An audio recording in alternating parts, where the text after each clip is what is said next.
Entonces, parece ser que este movimiento apostólico profético moderno han malinterpretado Efesios 2, 19, 20, que literalmente dice, así que ya no soy extranjero ni advenedizo, sino conciudadanos de los santos y miembros de la familia de Dios, edificados sobre el fundamento de los apóstoles y profetas, siendo la principal piedra del ángulo Jesucristo mismo.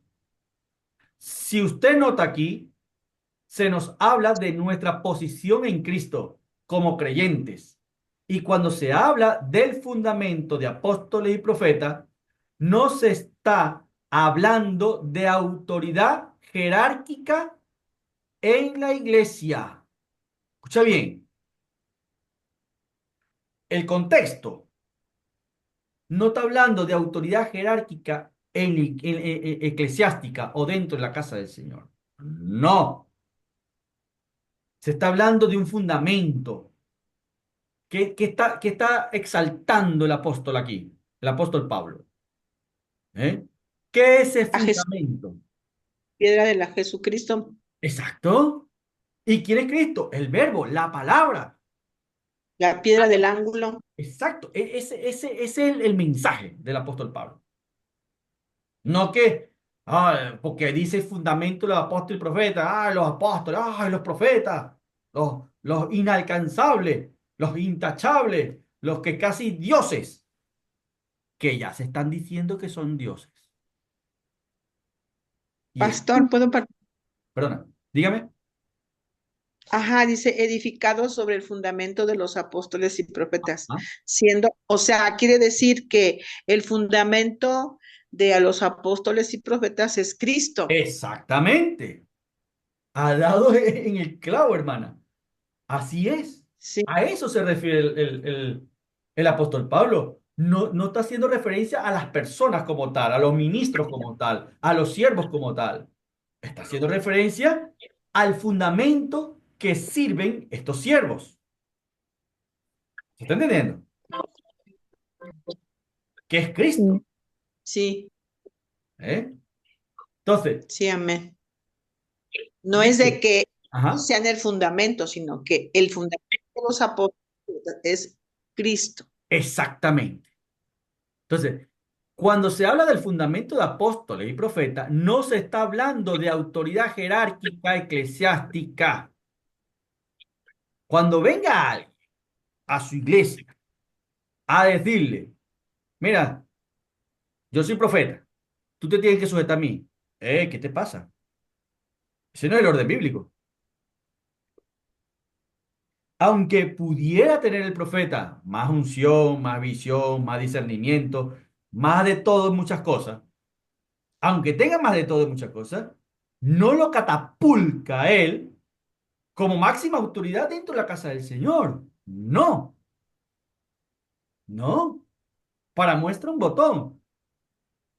¿Quién fue el mayor de los apóstoles? ¿Quién? ¿Pablo? ¿Sí o no? ¿Eh? ¿Y Sí, quién era el pastor?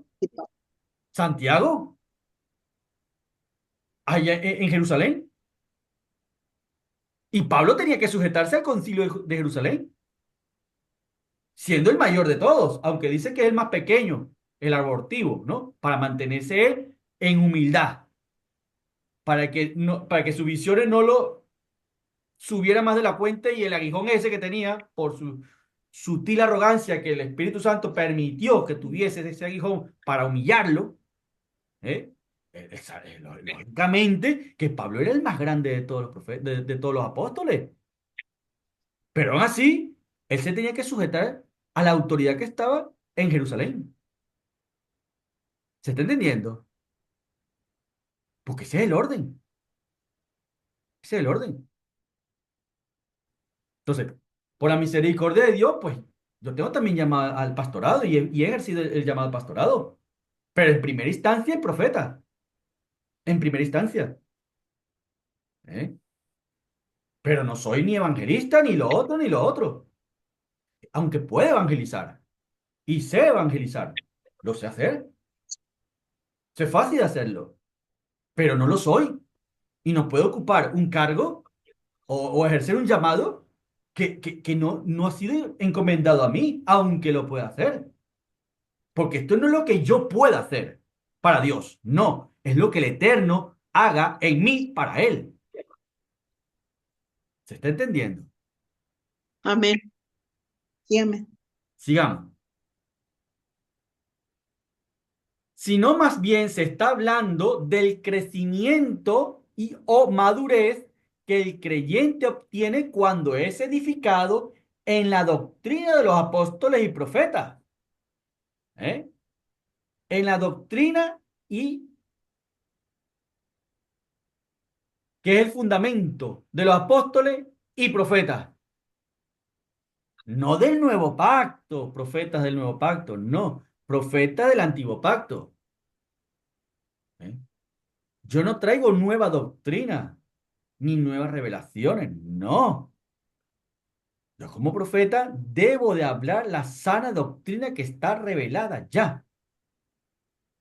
Entonces, más adelante vamos a ver los tipos de profetas que existen en el Nuevo Testamento, porque hay varios tipos de profetas en el Nuevo Testamento, ¿eh?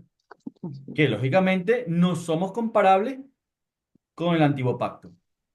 Tenemos otras funciones, tenemos otras características, tenemos otro tipo de misión, tenemos otro tipo de encomienda, ¿vale? Sí, Diferentes amén. a los profetas del nuevo pacto, del antiguo pacto. ¿Eh? Que son mayores, que son menores, eso le pertenece al Eterno colocar en balanza. ¿Por qué? Porque quizás aquellos fueron inspirados, oye, inspiración, pero ellos, ninguno de ellos va a enfrentar al anticristo. ¿Se está entendiendo?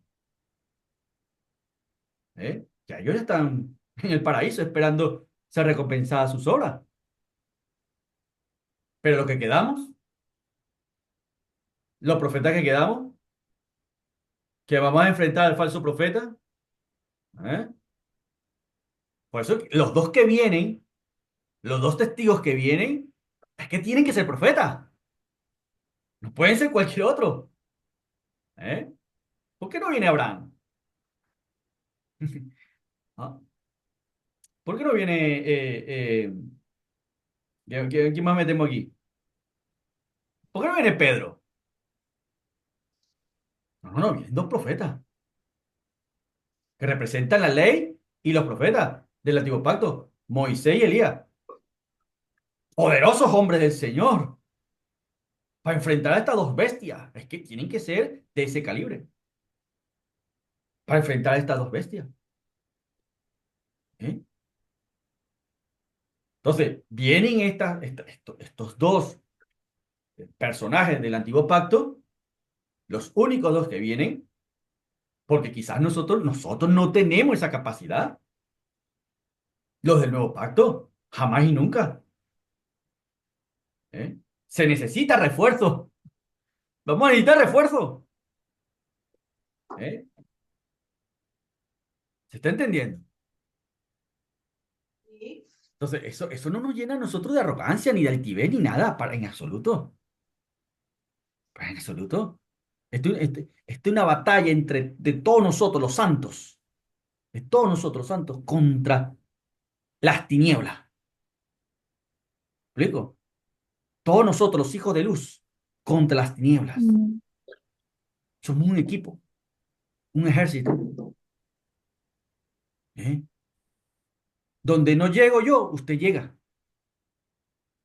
Donde no entiendo yo, usted entiende. Donde no veo yo, usted ve. Donde no oigo yo, usted oye. ¿Se está entendiendo? Pero eso sí, hay que Somos pagar el, un precio. Hay que pagar precio. Mucho precio hay que pagar. Sigamos.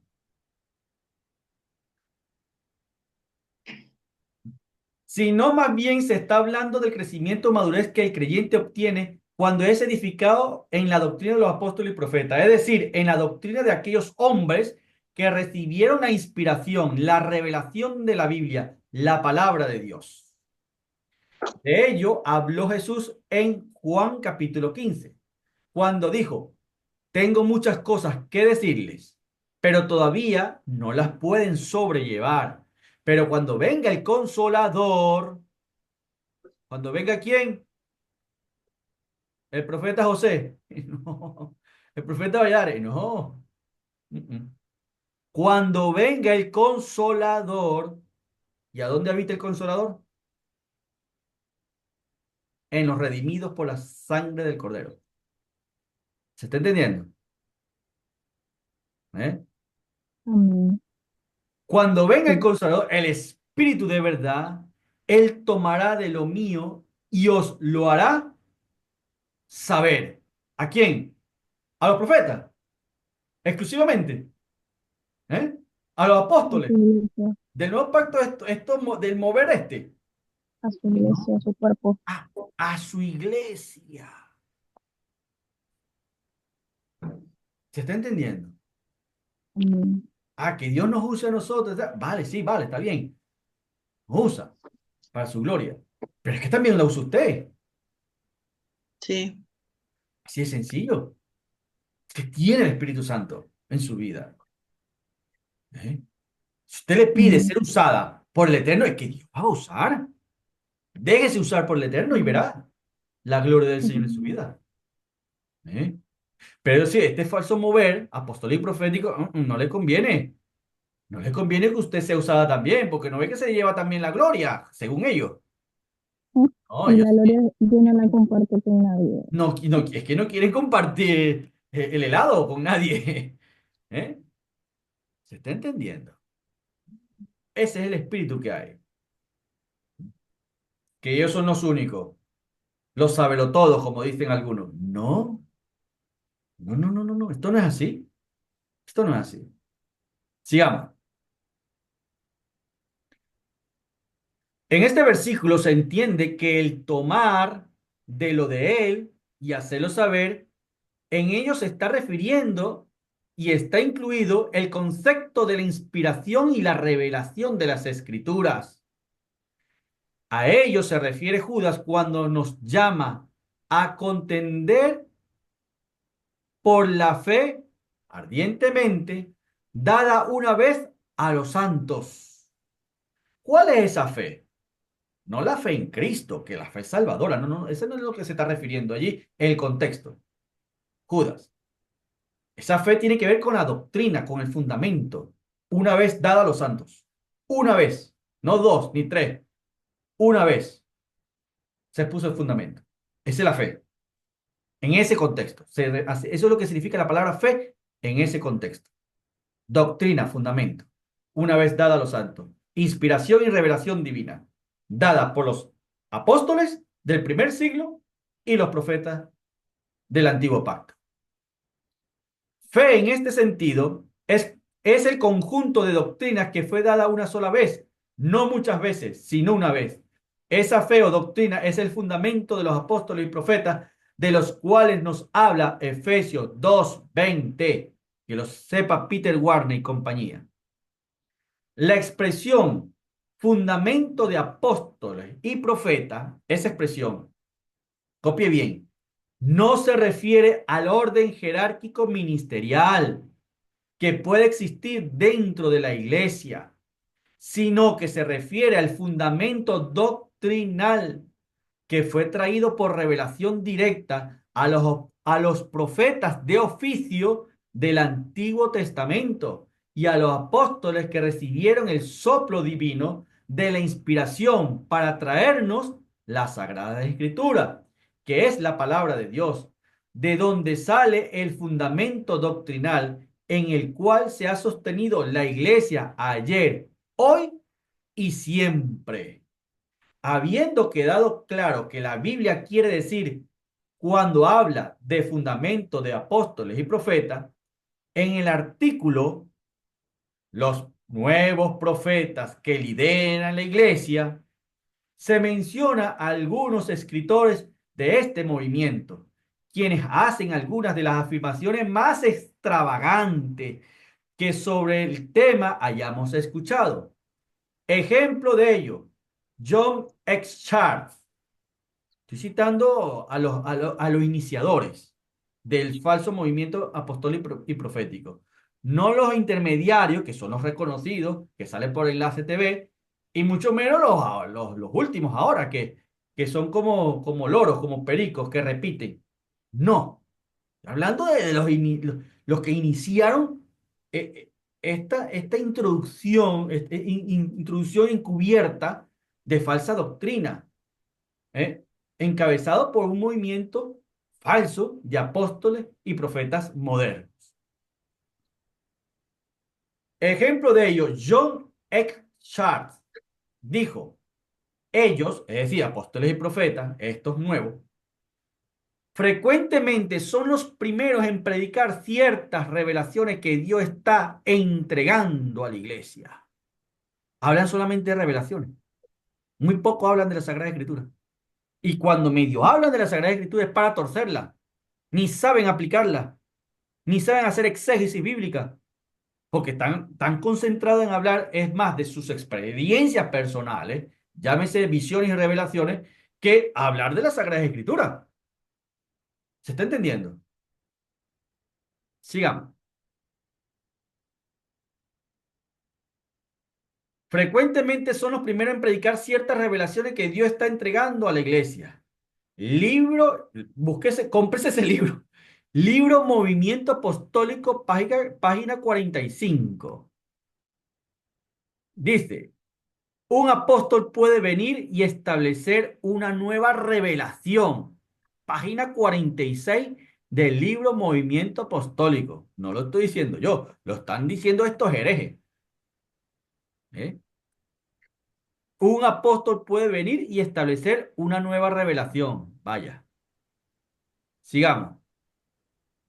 Prácticamente lo que aquí se está enseñando es que los nuevos apóstoles y profetas tienen autoridad para establecer principios doctrinales bajo sus supuestas revelaciones que pueden incluso estar fuera de lo establecido por la palabra de Dios, la Biblia. Esto es un precedente peligroso que puede abrir muchas puertas a aberraciones doctrinales que en este caso podrían justificarse en el marco de las supuestas revelaciones. La Biblia misma no nos da tales libertades. Veamos algunos versículos bíblicos que limitan tales prácticas al exponer claramente la suficiencia de la Sagrada Escritura. Segunda de Pedro, capítulo 1, del 16 al 19. Usted lo lee allí en su casa. Segunda de Timoteo, capítulo 3, versículo 16 y 17. Vuelvo a repetir los pasajes. ¿Vale? Segunda, Sí. segunda de Ujú. Tesalonicenses, pero de Timoteo, capítulo 3, versículo 16 y 17. Y segunda de Pedro, capítulo 1, 16 al 19. El afirmar que a ellos, es decir, a estos nuevos apóstoles y profetas, se le ha dado la autoridad para establecer una nueva revelación y con ella nueva doctrina, es peligroso y también es echar por la borda algunos principios que al respecto están bien establecidos en la palabra de Dios. Podemos preguntarnos, ¿se puede hoy establecer una nueva revelación? Pues esta gente sí No, se atreve a hacerlo y lo han hecho. Y usted lo va a ver en los videos que voy a subir sí, nuevamente. Esto no es hablar por hablar. Hay muchas pruebas de esto. Y locuras que han... Madre mía, locuras. Me vais a hacer pasar nuevamente por estas aberraciones, por estas locuras, de verdad.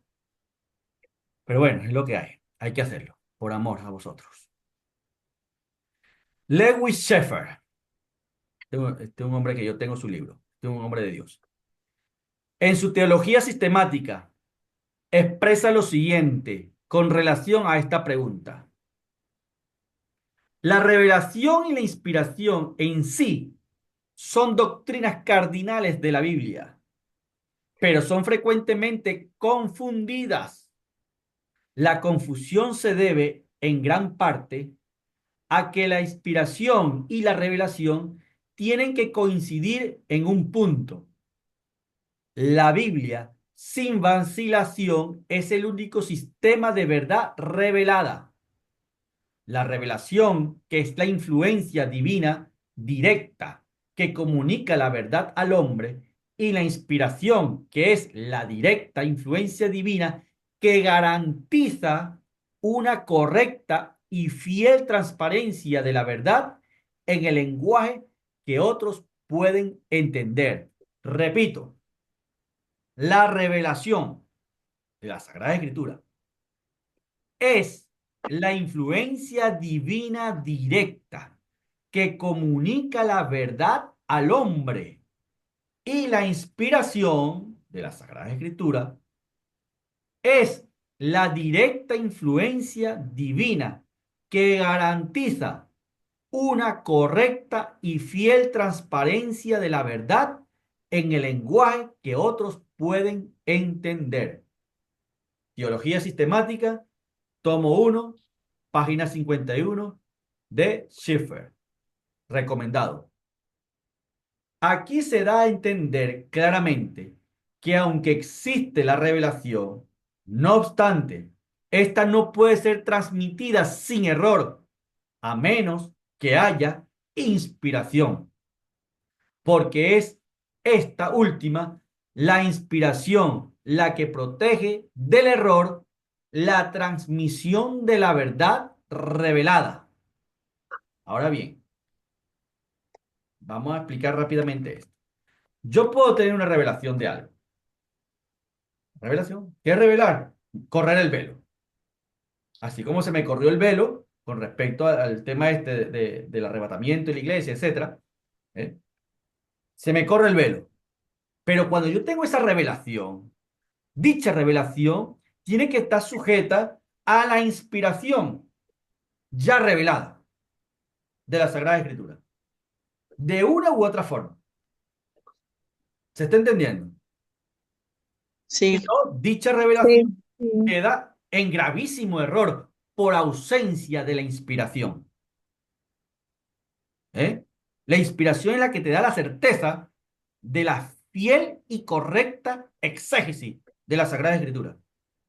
Por eso que es necesario que el Espíritu Santo esté en nuestras vidas, guiándonos hacia toda verdad y justicia, porque Él fue quien inspiró la Sagrada Escritura, Amén. para que dicha inspiración revelada sea transmitida a nuestro espíritu y poder tener revelaciones acorde a lo que ya está inspirado. Amén. oh, guau, Es el guau. orden. Gloria a Ese es el Dios. orden. ¿Eh? Pues esas revelaciones sensacionalistas, esas revelaciones medio raras que... Por ejemplo, hace poco que yo me comprometí vía Facebook, yo estaba despierto, me iba a dormir, pero estaba despierto y escuché una voz que me dijo, los dos osos, así, los dos osos. Y el Espíritu Santo inmediatamente me hizo, ¿qué? Recordar que lo que está escrito. ¿Quiénes son los que se representan como los dos osos en la Sagrada Escritura? Que ahora están actuando. ¿Eh? Gog, que es Rusia, y Persia, que es Irán. Bestia. Es una revelación audible de una palabra de los dos osos que está escrito. Y me llevó luego a los dos osos que le salieron a los jóvenes profetas burlistas del verdadero profeta llamado Eliseo. ¿Eh? Que desmenuzaron a cuánto? A 42 jóvenes, falsos profetas, jóvenes profetas. 42, 3 años y medio. Salieron dos bestias, dos osos, a devorar por 42 días, 42 meses, 42, 3 años y medio. Esas son las interpretaciones, me explico, de la simbología, de la revelación, que te acorda a la Sagrada Escritura. En ese caso, así Sí. trata el Señor, ha tratado el Señor conmigo. ¿Me explico? Por eso que Amén. cualquier Sí. cosa que oiga, que vea, en símbolos, en señales, es que tiene que estar sujeta a la Sagrada Escritura. Sí o sí. Pastor, Ajá, perdón que lo dígame. interrumpa. Sí, dígame. Entonces, si no está conforme a las escrituras, entonces, ¿cómo se llamaría eso? Hay otros dones. Dones. Está el don de ciencia. Ah, ok. Está el don de ciencia, que no tiene que ver con el don de profecía. Son dos dones Mm, distintos, pero similares, que se confunden, ¿eh? En ujú, el trayecto. Es como, por ejemplo, Manirene, que usted a lo mejor quizá conozca, o no sé. En Venezuela, en el estado Bolívar, ¿eh? Hay dos ríos. Así bien. ¡Pah! Chocan los dos. Van los dos así. Y son inmensos ríos. El río Orinoco y el río Caroní. sí, Y yo he pasado en lancha por encima de los dos ríos.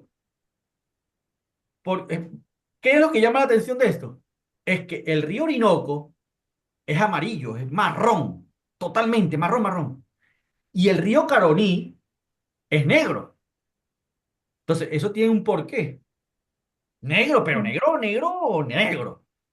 Es por los minerales que tienen ambos ríos, que hacen que Pero se no cambien se de... juntan, Ah, perdona. pero no se unen. No se unen, no se llegan a unir. ¿Usted sabe cuándo se unen?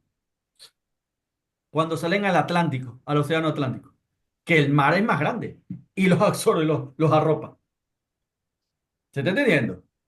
Entonces Sí, tenemos al espíritu de profecía y tenemos al don de ciencia, que a la final el Espíritu Santo los arropa.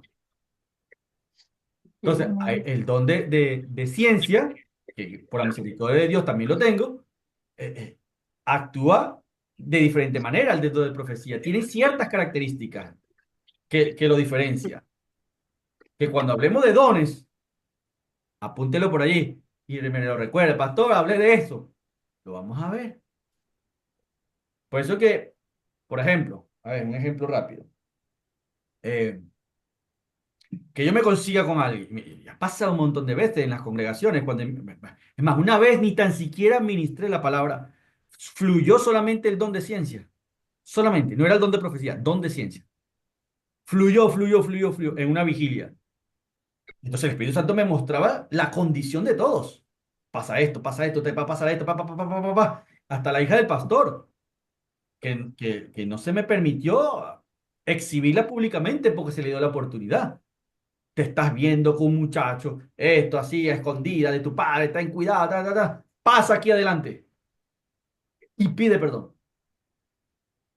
Y la muchacha luego con los ojos llorando, soy yo, porque si no te voy a llamar, soy yo.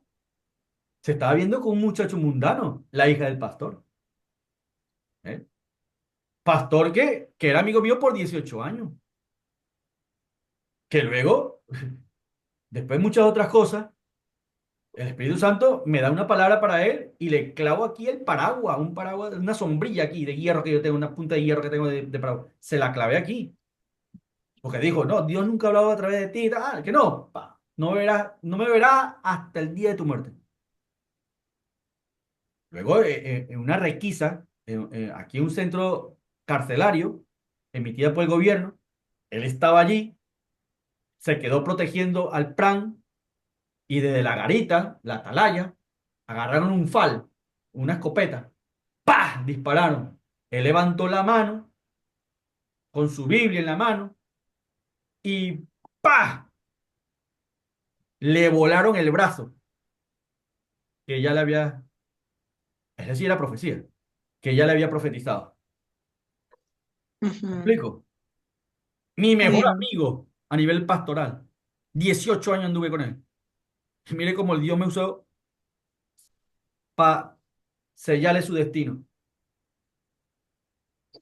Es que mi compromiso no es con Eso, los hombres, mi compromiso es con el Eterno. pastor, y eso fue con el espíritu de, perdón, el don de ciencia No, no, con el o pastor con fue el de profecía. de profecía, el don de profecía. Y le pasó tal cual, tal cual. Y así ha pasado en muchas ocasiones. El que fue pastor mío, yo nací en el Evangelio. El pastor que me cargó en sus manos, me presentó al Señor. El pastor que me bautizó en agua por el amor del Señor, que yo amaba con todo mi corazón. Mi pastor. Dios me habló. Cuando yo recibí el llamado a los 15 años de edad, yo tenía 15 añitos de edad.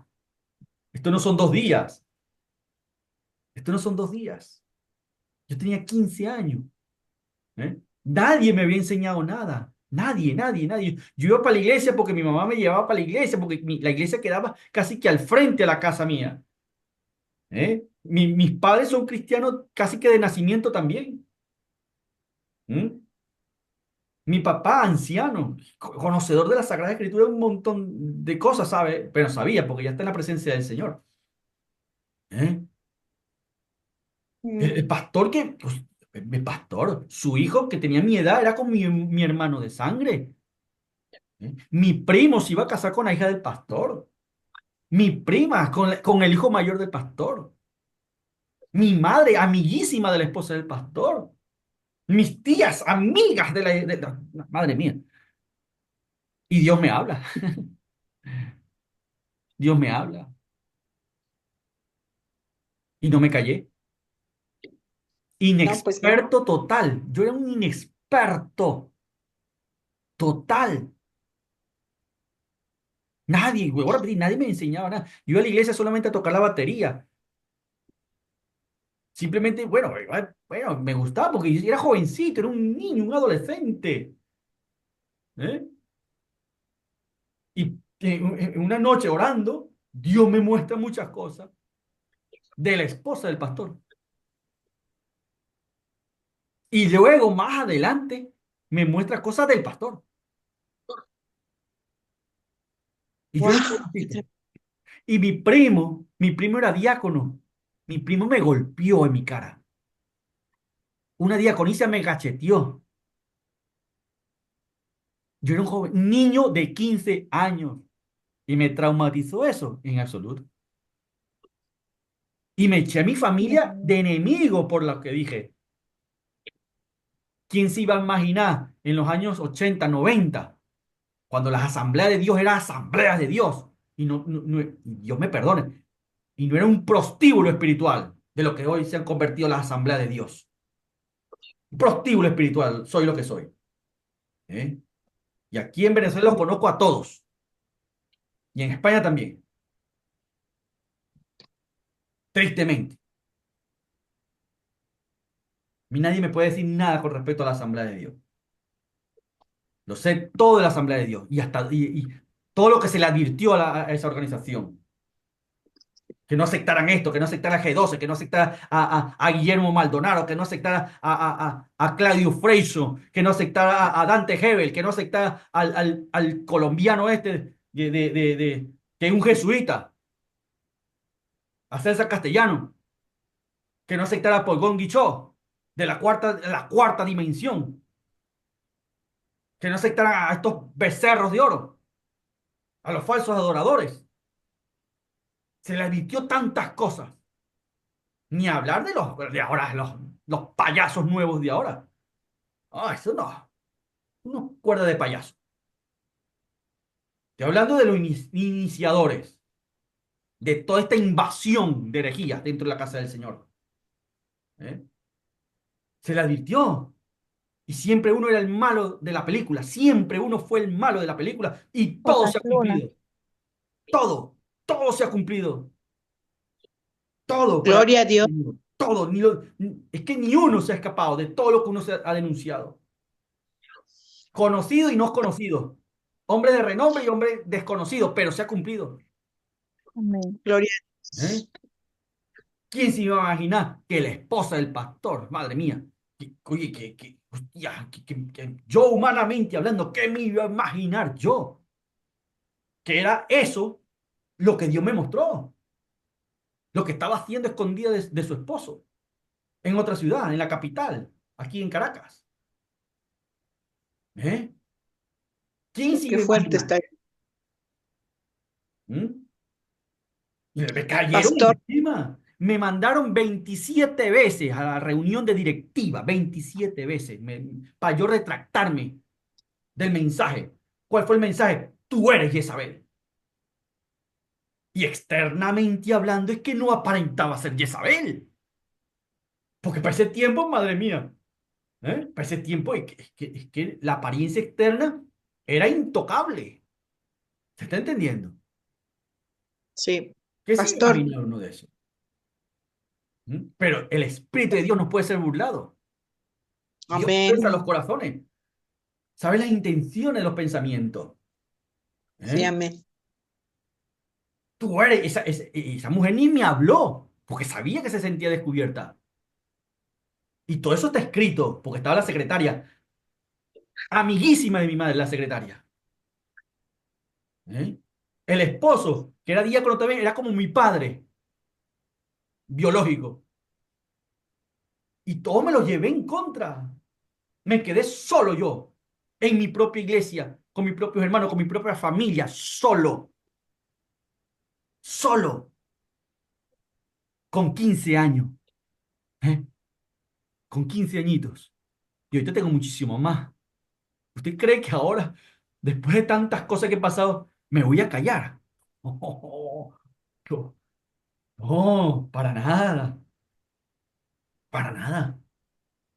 No, y más que gracias al Eterno que me he preparado más en la Sagrada Escritura. No, para nada. ¿Eh? Gloria a Dios. Por eso que invito a ministros, a pastores, vamos a hablar, vamos a hablar. Vamos a, no a debatir en la carne, no, no, vamos a hablar con espíritu de mansedumbre. La Sagrada Escritura. A ver dónde se está fallando para corregir, porque todavía tenemos tiempo en corregir, antes que suene la trompeta, para perfeccionarnos unos a otros. Vamos a hablar. ¿Cuál es el miedo? ¿Eh? Entonces, lamentablemente, a mí me expulsaron 15 años de edad, pero luego, en una campaña que me invitaron, yo me senté atrás, 15 añitos, y el que estaba predicando, que no sabía ni leer ni escribir, y lo único que leía, porque no tenía educación, no se educó a nivel secular, lo único que sabía leer es la Sagrada Escritura, la Biblia.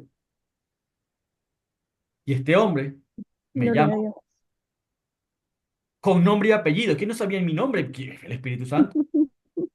Me llamó, me dijo, ven aquí, que te vienes conmigo, que te voy a capacitar, te voy a entrenar. Ay, ay, ay. Si supiera cómo fue el entrenamiento mío. Y después más adelante me agarró un pastor. Madre mía, gloria a Dios por este pastor, que me capacitó en la palabra.